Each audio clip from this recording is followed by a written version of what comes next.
Japan, with its combination of huge industrial power and deep cultural heritage, along with its stunning natural beauty and welcoming people, make it a truly unique place to experience. It's been the birthplace of many special cars for us, and this one is no exception. On our many trips to visit, we've experienced some of the world's best driving roads with breathtaking views. Cars are a culture in themselves over here, and cars of different ages are like time machines that can transport you through that culture and history, giving you just a taste of what it may have been like. Today is the day that I pick up my very own time machine. Every now and then a car comes up that is just too cool. For this gentleman here, it was a Fair Lady. It strikes a chord. It might have been your first car that you ever owned, which in my case is a Gemini.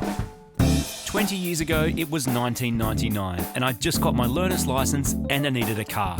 I had a weekend job, didn't have much in the way of money or mechanical knowledge, but that didn't stop me from buying a $300 unregistered nugget of a Gemini.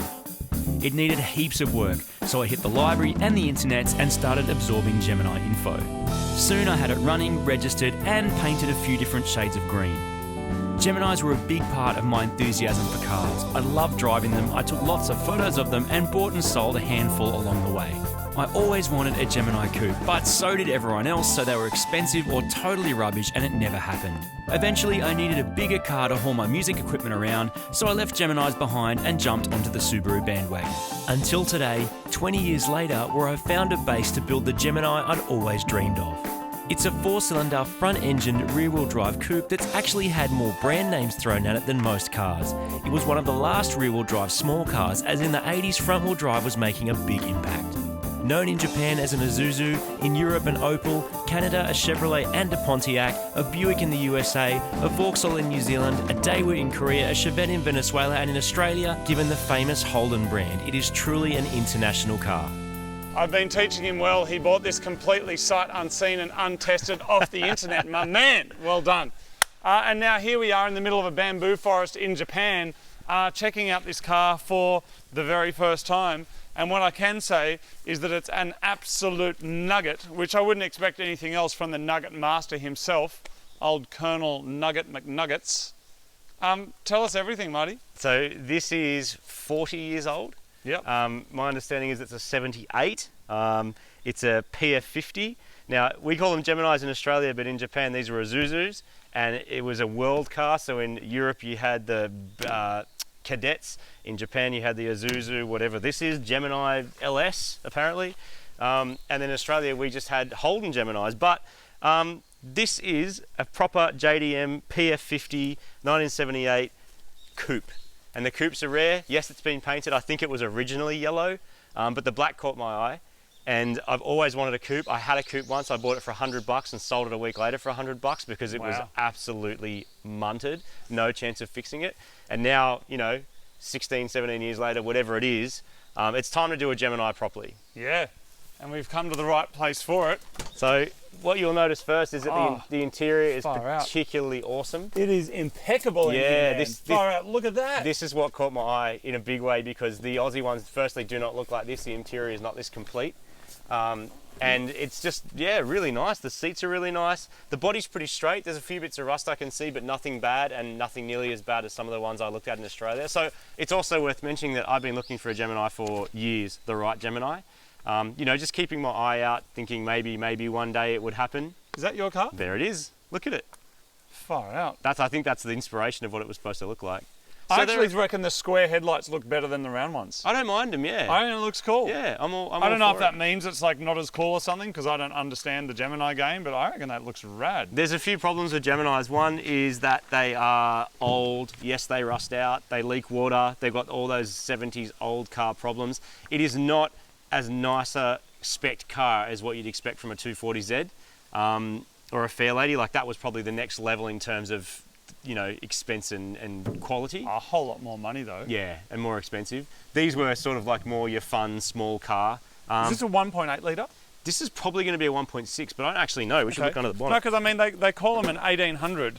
That might be that particular model. See, this might be a 1600 that someone's tried to dress up as the higher spec one. Yeah, right. I don't know why anyone would do that. You can see it used to be yellow, but even that, the engine bay rust is minimal. And I think I've owned 9 Geminis or 10 Geminis in my time. And this is pretty good, Nick, especially considering we are 40 years later. Like when I owned a Gemini, it was 20 years old or 25 years old. This is now 40 years, so this has survived pretty well. The fact it runs at all is amazing. I don't think it holds water, and I'm pretty sure this engine is totally boned. So 4-cylinder, 1.6 or 1.8. Yeah, with a lot of emissions gear, because this happened around the time of the fuel crisis was happening, and emissions was a big deal. So this is an air pump that pumps air into it and makes it more efficient and less emissions and all that kind of stuff. These motors, you can like strap turbos to them and make power. I think me personally, I'd probably want to put something more modern in. Like that's pretty foul. Yeah. But again, this would have been owned by someone that cared about it and kept it for this amount of time. You do not see these very much. I haven't seen a Gemini come up on JDM auctions for quite a time, and if they do, they're the really expensive later ones that are PF60s, which have injected engines, and like my ZZT that I owned once. But this was always the car that I really wanted to do something with. And You're really into it, aren't you? I think it's an awesome base, man. Yeah. You got to do it. You got to do it. And what's the game plan? What are you going to turn it into? Well, I know that the older the car gets, you know this from the Fair Lady, the older the car gets, the more complicated stuff can be. The purity Maintain the purity. The purity is an issue. This will not be pure because firstly it's already been painted, so I'm kind of happy about that. I really like the black, so I think I'd keep the black. Yeah. Fix little bits of rust here and there. It's pretty good. You don't see many black ones, right? No, you really don't. Why is that? I reckon they're really popular with racers. Yeah, okay. And I reckon they all got smashed because you got to remember that at one point these were worth absolutely nothing. Yeah. Like the fact that this was even $3,000 is pretty incredible because for a time these were $0. Like you couldn't give them away. Yeah. But now they've survived, and people like me who didn't have the skills or money or ability or whatever it was to actually do it are now going, well, now's the time. I mean, $3,000's ridiculous. $3,000's ridiculous. For what it is. So that's really awesome. put a decent diff in it, put a more modern engine with injection and a good power band and of course a turbo. Yeah. And have a mad little, 2-door, Wow. turbocharged, 70s looking black thing with some cool wheels on it and just drive it around, man. Just enjoy it. And this is the bit we'll talk about later, the engine. I don't think we'll talk about that yet because there's a few discussions we need to have about that first. There's a few ideas that have been thrown around, but yeah, man, like this will have to, and look, the chances of keeping the engine are pretty much zero anyway, because guess what? When you bring this car home, you're going to have to pull it all out because of asbestos laws anyway. Yeah, yeah. So there's almost no chance that I'll be able to keep this particular engine unless it was like completely disassembled. But again, these engines are no different to what you can get in an Aussie Gemini. We have played this game before. We have played this game before. So that stuff can go, and then hopefully I can get it home in one piece. And begin the restoration. It's going to be harder work than doing a more modern car, definitely. Yeah, it always is because stuff's broken, things are harder to get. Old But rusty. have a look inside, because it's just absolutely incredible in here. You got all your mad gauges. The seats don't have any rips or anything. Yeah. Even my 240, the interior is really good. We had to kind of do some vinyl welding to fix some of it up. But look at it in here. I haven't actually ever seen a dash that clean in a Gemini. that. They always rip. So someone's either restored this or it's just been kept really well. Like all these gauges, like those gauges sell for hundreds of dollars by themselves. It's amazing. And the car already knows what kind of engine's going to end up in it, which is pretty crazy, isn't it? No chance. I wonder what these, I'm not even going to see what those switches do because I'm too scared. But like these trims are beautiful. Like it's going to be a really nice car, man, with a little bit of tidying up, like fix the paint, fix a few bits of rust here and there, tidy it up and stick a motor in it, and that would be pretty much all you need to do to have a really nice cruiser, old school cruiser. And I haven't had an old car for a long time. Like the Mirror is the oldest thing I own. Yeah, 90 or it's pretty cool. Oh, there's stuff in here. There's stuff in here. Dude, that just made the car like $2,500. Look at this. You've actually got cool bonus bits in here. A Zuzu wooden gear knob. You've got a socket. You got a Is that like you got a socket in here, a 13mm socket for some reason. All right, thanks, man. You got the flare, of course. Man, this is awesome. Well, I guess the next step is we just got to get it back to Australia. Play the waiting game, I was going to say dude. in one piece, but that's not actually going to happen. So we got to get it back to Australia, and then we can begin work on it. But until then, I suggest we attempt to we're just gonna have to push it. Go for a drive. We're gonna have to push it. Does it start? Oh, it probably will, but we need to go and get a jumper pack, and the jumper pack's down low down there. Is it? Just so you can experience what it's like, get in and I'll give you a push. Thanks, man. So you can start to get an idea of what the dynamic of this car is going to be like. Are you good to go? Yep. All right. That's some true friendship right there, You can make man. some engine noises, mate. Wop, wop, wop. Can you clutch start it? Maybe. That engine is not happy, dude. That idle is crazy, and puffing just a little bit of smoke. All right. Thank you, sir. Thank you, kind sir. Here we go. We're probably about a minute before the cylinder head cracks. Let's see if we can go for a little drive, shall we? It feels pretty good though. Yeah. Yeah, like it does Gemini things. It feels like a Gemini. Yeah. Which you would hope it does. Can't believe the condition, man. I know. It's so good. It's like it's been in a time machine or something. I'm just going to sort of idle it. Except for this one. Feel how slow they are? Yeah, I mean, I'm sure if you put your foot down, it'll go faster. No, I just did put my foot down. Oh. So incredibly slow. Can't believe the condition, man. I know. Just incredible. Oil, it's got oil pressure. How many K's it done? 50,000. If you're going to believe that gauge has done 50,000 Ks. Oh, look at the condition of it. Even the know, headlining, man. It's absolutely See, incredible. That's the amazing thing. Trying to find one in Australia in as good condition, you're looking at like anywhere between $15,000 and $30,000 yeah. to get one that's this nice. This interior is probably worth what I paid for the entire car, which is pretty incredible. It's amazing. Um, Back seats is a bonus as well. You don't get them in the in my fair lady. yeah, four-seater coupe. And coupes are the rarest ones. I don't know if they made the least of them, but you're definitely the hardest to find. Why was this so cheap? My theory of why it was so cheap is because nobody knew it was for sale. Oh, clerical error. So what's awesome, yeah, I think it was actually a computer error because a fan actually sent us a message and said, I found this Gemini. And I clicked the link, and then when I tried to research for that Gemini, and I told Mechanical Stig and said, have a look for it, he couldn't find it, and he knows Yahoo Auctions. And so I just said to Rob, let's just see what happens, up to $3,000, I guess. Yep. Because it was listed incorrectly. It was listed incorrectly. Oh, man. So there's a chance either no one knew about it, or we just got exceptionally lucky, or no one wanted it. That is also a very, very high possibility. Yeah. That nobody wanted it. There it is, everybody. That is Marty's new car. It is now destined for Australia. Oh, listen to it. That poor thing. The poor thing. That engine is not happy. The engine will come out probably in brakes and any other possibly asbestos-related stuff. We'll get it in a container, and you'll see it again soon on Mighty Car Mods.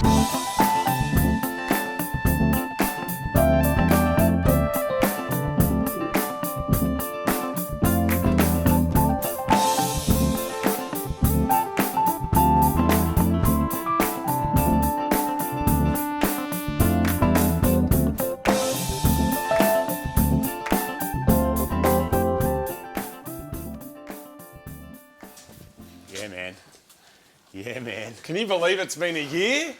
Can you believe it's been 20 years since I got my first car and my first Gemini ever? That is absolutely crazy. 20 years and a year since we were in Japan driving this thing around.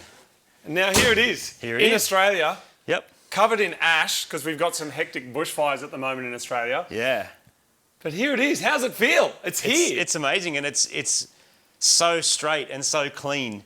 And that's just not something you see these days in a Gemini for under collectible money, 15 to 30,000 Australian dollars. For something collectible that's this nice. This is not perfect, but man, it's pretty good. It looks so good though. What an amazing project though. That's awesome. We're missing some mirrors. Have you got mirrors on your side? No, got no mirrors. And Okay. It looks like someone bogged up where the mirror used to go. So Oh, here? Yeah, so Benny he was down in Melbourne collecting some parts, and he brought this up for me. Yeah.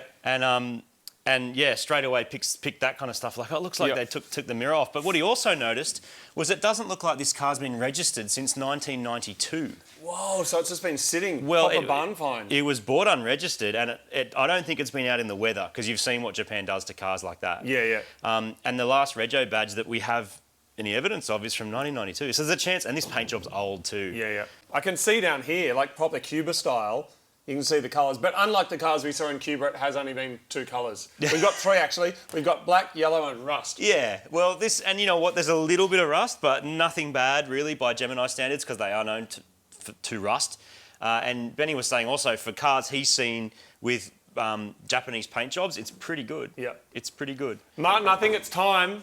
Let's show everybody what's under here. Let's get to the good stuff. I haven't actually been able to get the bonnet open. Really? Yeah. So I don't know what's happened. Okay. So I can't actually tell. You got to really yank on it, I think. I don't want to break your new car, man. Yeah. Should we swap? Yeah, sure. Do you want to try and get in there? Sure. It's just, for some reason, just jammed shut. Well, that side's up. Oh, here it goes. Keep yanking. Yeah, I'm yanking. There it goes. Oh, there we go. Oh, the big moment. Man, I haven't been able to actually look to see what's in here. Oh, Martin. Oh, it happened again. The flashbacks are real, people. So there's no engine. Because we're not allowed. I was worried this might happen. I wasn't certain because it's been a bit up in the air as to these engines containing asbestos, but I guess that means it did. I'll tell you what's up in the air, the engine.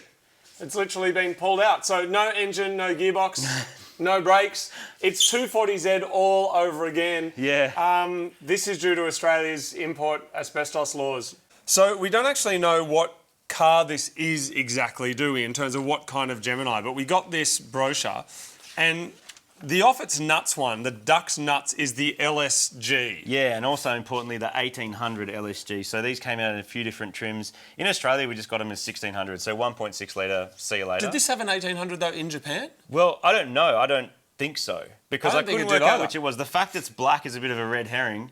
Black herring, yellow, right, red herring. What? Because it looks like this one, and it's got the same headlights and the same bumper bars, but if you keep... But we can discount that though because it's not black, yeah, it's but yellow we like don't this have one. this weird interior. I'll show you the interior in a sec, which is just so good. And if you keep going, all the standard trim stuff. It's showing off about how much stuff you can fit in the boot. Cool, 1600 series. Now, if you work your way back, hello, yellow Gemini, and that looks like our That interior. looks like it. So maybe we have a 1600 LS coupe. LS, yep. And if you go inside, have a look over this side, you will see that on the dash we have Gemini LS. So, I mean, and look at this interior. I mean, in terms of Geminis, man, they were really Spartan. Dude, this is unbelievable. It's really nice. And the dash isn't cracked, which happens to all of them. The trim's like they're in really good condition. So I reckon we might be onto something. This interior is Oh, dude, it's an LS for sure. Look at it. LS. So it's not an LSG, it's an LS. And before anyone gets too excited, it will never have an LS in it. I know the car is speaking to us and saying, please put an LS in. Completely illegal, never engineerable, never able to drive it on the road. So that's a big no from me. It does pose an interesting question though, Martin, that's similar to the 240Z. I mean, it had no engine, so we had to put one in there. We had to affect the purity. Nissan Fairlady, Nissan RB26. It's like it's meant to be. I haven't worked out exactly what to do. I've got some ideas. I've been throwing some ideas around. The obvious one is to go rotary in a Gemini. Rotary stuff's getting really hard to find. Yeah. And also rotaries belong in Mazdas. That's where they're from, and that's probably where they should be. I agree. So I don't know if rotary's the way forward. Definitely something, I think, 4-cylinder, because there's actually not that much space in the engine bay. Yep. So I'm thinking... Unlike the 240Z, Yes. so much space in there. Came with a 6, so you could fit a 6. We have some time though, luckily, because we're not actually going to be jumping into this project till 2020. We're showing you guys now because, hey, it happened and it arrived here, but we're not going to be working on this car soon because it needs lots of research. And this here will be, this is like mini spec, keep forever, man, right? Yeah, absolutely. It's the Gemini I always wanted. As I said earlier in the episode, I always wanted a coupe, and you just couldn't get them. Yeah. And if you could, they were wrecked. So this How much would this be worth in Australia, you reckon, approximately, like in this kind of format? It's really hard to say, but if it was running and registered, I think over $10,000. Oh, easy. And this I thought you were going was- to say 30 or something. No, I mean, look, there's ones out there for 30 that aren't selling. Yeah. But they are, I mean, look, the condition actually is comparable. They might Yep. be a bit better, like, they're not painted, but I mean, the inside, I've never seen one like this on the inside. Yeah. It's just, I mean, the headlining is perfect as well. But you're not doing LS, 1J, SR20. You're not going to do like A lot of normal people put SRs in these, but again, they're getting thin on the ground. I don't like the sound of them, and it's my car, so I want something to be. But in terms You just of never put one in because I like them. Let's be honest. Even if you want they to. belong in 180s. That's where they should stay. That's true. But potentially, like a modern high-performance 2-litre would be pretty cool. That would be awesome. Dude, it might not even need a turbo. Dude, it might not even need a turbo. Let's cross that bridge later. Yeah. Let's just work that out later. So you're putting like a Golf GTI engine in it just to mess with the internet. Oh, that'd be cool. That'd actually be pretty. But that kind of thing, like a kind of a. Anyway, we're going to work that out. We've got time. So in the meantime, I'm just going to assess rust, make sure there's nothing too crazy in there. If there is, fix it. I actually dug out the email. So this came from Ben Wisby or Ben Wisby. Good on you, Ben Wisby. Ben, thank you very much. Now, the email originally sent, gents, thought you might be interested in the JDM Gemini up at Yahoo Auctions Japan. He sent me a link, and that link doesn't work anymore. It says, Shorebeat's paying 30 grand in Australia, as Marty mentioned one episode. So over a year ago, I was already talking about Geminis, and Ben obviously heard that and has sent through this link. 2 days to go on the auction. Thought if you're interested, you need to move quickly. Now, we believe that it was listed incorrectly, right? Because so. hence why it was a couple of grand. I think so. It was in Japan. It was a working, running car. So really, there's no reason why that would sell so cheap. I don't think, because also when I jumped on Auctions Japan and Rob and Benny all had a look, it didn't come up. Yeah, so right. I think it was just like listed as a fridge Yeah, okay. or something. Right. So if someone's clicked the wrong button and we got lucky. It also, I just noticed now that it does say 1600 LS, so that answers that. So it was a 1.6 litre LS yellow Isuzu PF50. Right. That's how fevered we were to buy it. We didn't even know what it was. So a massive thank you to any Mighty Car Mods fan that sent us like cars. Twisted was also somebody that posted and said, look at this thing, it's terrible. And of course we bought that. So yeah, thank you very much for letting us know. And last thing, you're not actually meant to hear about this till next video, but we thought if you're still with us and you've been on this journey for this long, then we thought we would let you know about the all new Cars of Mighty Car Mods modified edition. This is a greatly expanded version of the original Mighty Car Mods book that we did a few years ago, but this one here is 50% bigger, and it has in it the Japanese Gemini. There's some information about it. There's some behind the scenes stuff. And actually, I can't even turn the page because there's a bunch of cars in here that you're not going to see until the next season of Mighty Car Mods next year. But we've put them in the book anyway. So for the first time ever, you're going to see stuff in here before you actually see it live. There's also this really cool index that shows all the different brands. So they're organised by brand. So you can go, what Hondas have we done? What Nissans have we done? I need what to hide, Subarus have we done? a couple of the things there, Martin. So, take a guess at what kind of car we've done the most of. Subarus, of course. There's more Subarus than anything else. Are they going to have to buy it to find out? I thought so too. Are they going to have to buy it to find out and put it in the comments? Find out. But it's not Subarus or Daihatsus. Can you believe it? Really? Yep, neither. I was shocked. I'm shocked. I went through the index and went, I bet you it's Subarus. And I was going to like call you and tell you. And I'm like, no. Wow, call me and tell me. I think I probably know what it is then. But anyway, thank you very much. That's the Gemini. We got to work out some engine stuff. Thank you excited. very much to everybody that has been following the show. A little thing is popping up right now if you want to get one of these. And in fact, We'll autograph it. we're going to sign it for you and we'll send it anywhere in the world. So that's coming up right now. Thank you very much. Martin, the new car hug. Thanks, well man. done, man. I'm very, very excited. Thanks for being on board, because it's an No old worries. nugget, just like the 240 was an old nugget. Dude, it's 240 is kind of less nuggety, though, in terms of the spec of the car. These were the very basic, like, meager transportation means in the late 70s. But Whereas what I know 240 about was a you bit is classy. like you're going to go hard, That's you're gonna going to be make it good. awesome, Yeah. and then the 240 will chop the shit out of it. So, you know, happy days. All right, thanks everybody. See you later. I want to drive it. No motor, dude. No brakes, no gearbox. Nothing. No, nothing.